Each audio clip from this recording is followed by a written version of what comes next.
உங்களுடைய தங்கம், வெள்ளி, வைர நகைகளை உடனே செல் பண்ணுமா? நம்பிக்கையான நிறுவனம் Max Gold. Call 04445454545. Max Gold, cash for gold. ஒருவேளை விஜயகாந்த் அரசியலுக்குள்ளே இருந்து கட்சிகளுக்குள்ளே இருந்திருந்தாருன்னு வச்சுங்க. அந்த சமயத்தில் விஜய் ஒரு கட்சி இப்போ தாவேகாவே ஆரம்பிச்சிருக்காரு. இதே போல் ஒரு எலெக்ஷன் வந்து விஜயகாந்தோடைய தேமுதிகவும் விஜயோடைய தாவேகாவும் ரெண்டு பேரும் எதிரெதிரே சந்திக்கிறாங்க அப்படின்னா நிச்சயமாக எனக்கு தெரிஞ்சு விஜயை தரம் தாழ்ந்து அல்லது வந்து சாதாரணமாக கூட விஜயகாந்த் வந்து விமர்சனம் செய்திருக்க மாட்டார். நிச்சயமாக விமர்சனம் செய்திருக்க மாட்டார். வந்து விஜயம் வந்து கண்டிப்பாக ஜென்யூனாக வந்து விஜயகாந்தை எந்த இடத்துல ஒருவேளை அப்படி இருந்தால் செஞ்சுருக்க மாட்டார். கட்சியே ஆரம்பிச்சிருக்க மாட்டார். மேபி ஆரம்பிச்சிட்டாருன்னு வச்சுங்க, செஞ்சுருக்க மாட்டார்.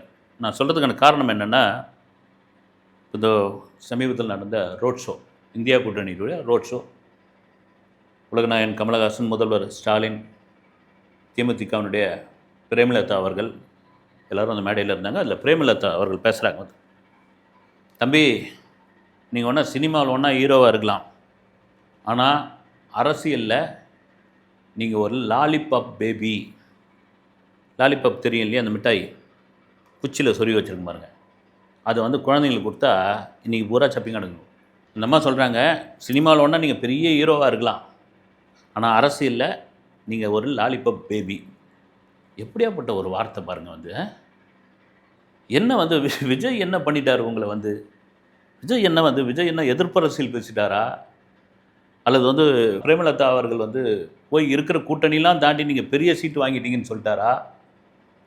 இல்லது இவர் சார்ந்து இருக்கிற கட்சியெல்லாம் விஜயகாந்தை குடிகாரர் என்று பல மேடைகளில் அவதூறு பேசி அவர் மீது ஒரு வன்மத்தை கக்கி அவருடைய இமேஜை காலி பண்ணி அவரை கோபத்தை உண்டாக்கி ஒரு ப்ரெஸ் மீட்டு டெல்லியில் நிறைய பேர் பார்த்துருப்பீங்க.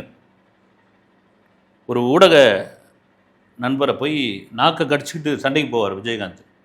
சுற்றி இருக்கிறவங்க பெரும்பான்மை யாருமே அடக்க மாட்டாங்க. நான் யாரும் பேரை சொல்ல விரும்பலை, எல்லோரும் ஒரு மாதிரி ரசிப்பாங்க. அது அப்புறம் அவர் கொஞ்சம் அந்த வார்த்தையெல்லாம் தழுதழுக்க ஆரம்பிச்சது. அதை பல மிமிக்ரி ஆர்டிஸ்ட்டை வச்சுலாம் பண்ண ஆரம்பித்தாங்க. ஒரு கட்டத்தில் வடிவேலை உள்ளே இறக்கி, எல்லாருக்கும் ஊருக்கே தெரிஞ்சது வந்து வடிவேலை உள்ளே இறக்கி, நீ என்ன கப்பலுக்கு கேப்டனா? கப்பல் வந்து எந்நேரம் தண்ணியில் இருக்கும், நீ என் தண்ணியில் இருக்கிற ஆள் தானே, அப்படி இப்படின்னு சொல்லி சொல்லி சொல்லி பத்தாக்குறைக்கு இந்த ஏர்போர்ட்டில் வந்து இருக்கிற மீடியாக்கள் அவரை போய் தாறுமாறாக கேள்வி கேட்டு கோவத்தை உண்டாக்கி அந்த கோவத்தை வேறு விதமாக திசை திருப்பி அதில் எத்தனை அரசியல் கட்சி தலைவர்களுக்கு பங்கு இருக்குதுன்னு உங்களுக்கு தெரியுமா? நீங்கள் அப்படியே பிரேமலதா அவர்களுக்கு மக்கள் நல கூட்டணி மறுபடியும் ரீவைண்ட் பண்ணி பாருங்கள். அதை நான் அதிகமாக சொல்ல தேவையில்லை. அதுதான் சொல்கிறேன். இப்போ எல்லா கட்சியும் ஆரம்பத்தில் லாலிபாப் பேபி கட்சி தான். தேமுதிக ஆரம்பத்தில் லாலிபாப் பேபி கட்சி தான். விஜயகாந்த் அவர்கள் என்ன, அவரும் சினிமாவிலேருந்து வருது. ஏன்னா நீங்கள் விஜய் கேட்குறீங்கல்ல, தம்பி நீ சினிமாவில் ஒன்றா ஹீரோவாக இருக்கலாம், அரசியலில் நீ வந்து லாலிபாப் அப்படின்னு. விஜயகாந்துக்கு இந்த கேள்வி பொருந்தல்ல, மறைந்த அவருக்கும். அவர் என்ன ஆரம்பத்துலேருந்து எந்த வார்டு கவுன்சிலராக இருந்தார், எந்த வட்ட செயலாளராக இருந்தார், எந்த நகர செயலாளராக இருந்தார், அவர் என்ன வந்து டிஎம்கேவில் வந்து பொறுப்பில் இருந்தாரா, ஏடிஎம்கேவில் வந்து மந்திரியாக இருந்தாரா, இல்லை காங்கிரஸில் வந்து அவருக்கு என்ன வந்து மாநில அளவில் ஏதாவது வந்து பொறுப்பு கொடுத்துருந்தாங்களா? ஒன்றும் கிடையாது. நடிச்சுக்கிட்டு இருந்தவர் இப்ராஹிம் ராவுத்தர் அப்படின்ற ஒரு அற்புதமான நண்பர். அந்த நண்பர் தான் அவரை டிசைன் பண்ணுறாரு. விஜய், உனக்கு இவ்வளோ பெரிய மக்கள் செல்வாக்கு இருக்குது, நீ வெறும் நடிச்சுட்டு மட்டும் போயிடக்கூடாது, அரசியல் களத்தில் இறங்கு, வெள்ளை சட்டை போடு, வெள்ளை வேட்டி அணி, வரவங்களுக்கு வந்து காசு கொடு, உன்னை தேடி வரவங்களுக்கு வயிறார சோறு போடு சொல்லுவது அந்த நண்பர் தான். அதன் பிறகு அவருக்கு வந்து அந்த வள்ளல்குள்ளே வந்தது. அதுக்கப்புறம் தேமுதிகன்னு ஒரு கட்சி ஆரம்பித்தாங்க. எனக்கு நல்லா ஞாபகம் இருக்குது.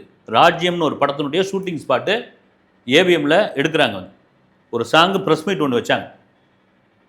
அந்த ப்ரெஸ் மீட்டில் அப்போ தான் அந்த தேமுதிகவுடைய கொடியை வச்சு ஒரு சாங் எடுக்க போகிறாங்க. அப்போ கூட விஜயகாந்த் வந்து அதை சொல்லலை. இல்லை இது சும்மா கொடி டிசைன் பண்ணியிருக்காங்கன்னா நிறைய பேருக்கு அதை கண்டுபிடிச்சிட்டாங்க. வந்து அப்போ அவர் என்ன வந்து சாதாரண ஒரு நடிகர் தானே, இதே விமர்சனம் விஜயகாந்துக்கு இருந்ததில்லை. இவருக்கு என்னப்பா தெரியும்? இவருக்கு விஜய்க்காவது ஏதோ டைலாக் வச்சு ஏதாவது யாரோ எழுதி கொடுக்குற டைலாக் பேசுகிறான்ற விமர்சனம்லாம் இருந்தது. விஜயகாந்துக்கு அந்த விமர்சனம் பொறுப்பு. அது கூட பேச தெரியாது, அவருக்கு இங்கிலீஷ் தெரியாது, அவர் தத்தகாப்புத்துக்கான்னு பேசுவார், இப்படிலாம் பல விமர்சனங்கள். அது அவங்களுக்கே தெரியும். அது அதன் பிறகு உடல்நிலை சரியில்லாத பொழுது எத்தனை எத்தனை தூற்றல். அந்த மனுஷன் இறந்துட்டு அந்த உடலை வந்து கோயம்பேடு அவங்களுடைய திருமண மண்டபத்தில் வச்சிருக்கும் பொழுது கட்டுக்கடங்காத கூட்டம் வந்தது. அதில் முதல் நபராக அவ்வளோ பெரிய கூட்டத்திலும் உச்ச நட்சத்திரமாக இருக்கக்கூடிய விஜய் வந்தார்.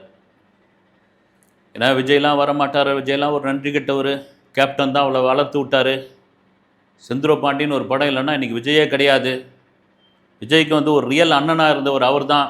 உண்மைதான். அது விஜயும் ஒத்துக்கிறார். ஆனால் அன்றைக்கி அவ்வளோ கூட்டத்தில் என்ன நடந்திருக்கும், அந்த கூட்டத்தில் நடந்தது பார்த்துட்டு கண்ணீர் சிந்திட்டு, நம்ம சின்ன வயசுலேருந்து நம்மளை பார்த்துருந்த ஒருத்தர், நம்முடைய அண்ணன் இன்றைக்கி இப்படி இருக்கிறாருன்ட்டு அழுதுட்டு போகும்போது செருப்பு தூக்கி அடித்தாங்க வந்து விஜய் மேலே, செருப்பு தூக்கி அடித்தாங்க. அதையெல்லாம் தாங்கிட்டு போயிட்டு அதன் பிறகு எத்தனை சினிமாக்காரர்கள் வந்தாங்க, வந்து வரவே இல்லையே. ஏதோ ஒரு அரசியல் காரணம், அழுத்தம் அல்லது ஒரு பயம், ஏதோ ஒன்றுத்தில் இல்லைன்னா ஒரு நன்றி இல்லாத தனம் வந்து இந்த திரைப்படத்துறைக்கு அவ்வளோ பண்ணவர் வந்து விஜயகாந்த். ஒரு நடிகர் சங்க கடனை அடைச்சவர். ஒரு நடிகர் நடிகளுக்கு பிரச்சனைனா அங்கே போய் கட்ட பஞ்சாயத்தில் மாட்டினவங்களாம் போய் காப்பாற்றினவர், ரவுடிங் கிட்ட மாட்டினவங்களாம் காப்பாற்றினவர். ராதாரவி இருக்கார், அவர் சொல்லுவார் பல விஷயங்களை. அப்படியாப்பட்டவருடைய இறப்புக்கு வரலை ஆளுக்கு சும்மானா க்ரீன் மேட்டு கட்டிட்டு, நம்ம இருக்குல்ல க்ரீன் மேட் வந்து, நான் வந்து சுவிட்சர்லாந்தில் இருக்கிறேன், நான் வந்து நியூசிலாந்தில் இருக்கிறேன், என்னால் வர முடியல கேப்டன், நீங்களா அழுது புலம்பி இது பண்ணி அதுக்கப்புறம் வந்து அவரை புதைச்ச பிறகு அங்கே வந்து அந்த இடத்துல வந்து நீலி கண்ணீர் வடித்து சபதம்லாம் பண்ணி, அப்புறம் கேப்டனுடைய மகன்களுக்கு பாருங்கள் நாங்கள் வந்து அவ்வளோ வாய்ப்பு தரோம், இவ்வளோ வாய்ப்பு தரோம், ஒரு கூட்டம் நடத்தி அதெல்லாம் முடிஞ்சு வச்சு விடுங்க. அவருடைய புகழ் வந்து மங்காத புகழ். பிரேமலதா அவர்கள் இடத்தில் விஜயகாந்த் இருந்திருந்தால் நிச்சயமாக இந்த ஒரு வார்த்தை யாருங்கிட்ட பேசவே மாட்டார். என்ன அப்படின்னு தெரியல. வந்து ஒரு அவ்வளோ பெரிய இப்போ ஒரு மறைந்த ஆம்ஸ்டாங் அவருடைய வீடியோ ஒன்று சமூக வலைதளத்தில் பார்த்தேன், வைரலாக இருந்தது. அவர் கட்சி தொண்டர் கூட உட்காந்து பேசிகிட்டு இருக்கார். அவர் என்ன சொல்கிறாரு, பாட்டாளி மக்கள் கட்சி எடுத்துங்க, யாராவது போய் ராமதாஸ் அப்படின்னு சொல்கிறாங்களா, ஐயான்னு தான் கூப்பிட்றாங்க. அன்புமணி அவரை விட வயசில் மூத்தவர் வந்து ஜிகே மணி, அப்போது அவர் வந்து சின்னையான்னு கூப்பிட்றாரு. அப்போ அந்த அந்த ஒரு ஒற்றுமை, அந்த மரியாதை இருக்குதுல்ல. அதே போல் நாம் வந்து அம்பேத்கர்னு சொல்லக்கூடாது, பாபா சாஹேப் அப்படின்னு சொல்லணும். ஒரு மரியாதை ரொம்ப முக்கியமான ஒரு விஷயம்.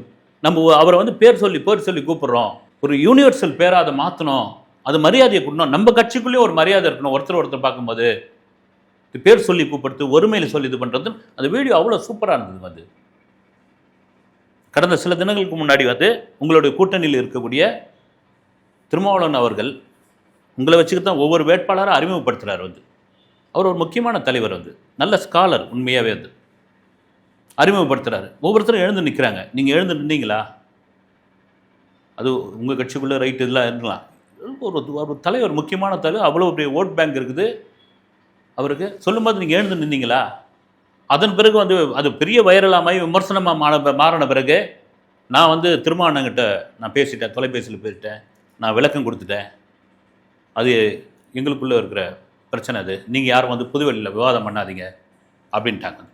எதுக்கு சொல்ல வரேன்னா, நீங்கள் எடுத்த உடனே ஒருத்தர் வந்து லாலிபாப்பானி, கைப்புள்ளியா, அது கட்டத்துறையா, இப்படிலாம் ஏன் பேசுகிறீங்க? நீங்கள் தேர்தல் களத்துக்குள்ளே வந்தாச்சு. உங்களை ஏதாவது இடத்துல விஜய் விமர்சனம் செய்தாரா? யாரையுமே விமர்சனம் செய்யல.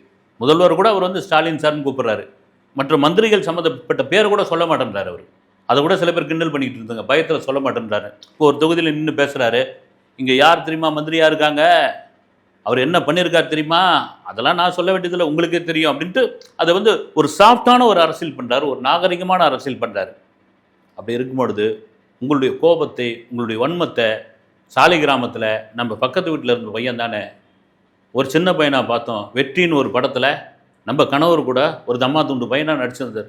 இன்றைக்கி பார்த்தா இவ்வளோ பெரிய செல்வாக்கு, இவ்வளோ பெரிய கூட்டம், அவர் டிவிக்குன்னு ஒரு கட்சி ஆரம்பித்து அடுத்த முதல்வர் அப்படின்னு கொண்டாடிக்கிட்டு இருக்காங்க.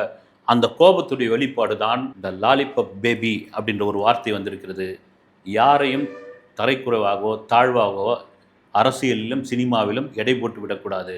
நாளைக்கு என்ன வேணாலும் யார் வேணாலும் எந்த ரூபத்தில் வேணாலும் பெரிய ஆளாக வரலாம். அடுத்த வீடியோவில் சந்திக்கிறேன். நன்றி.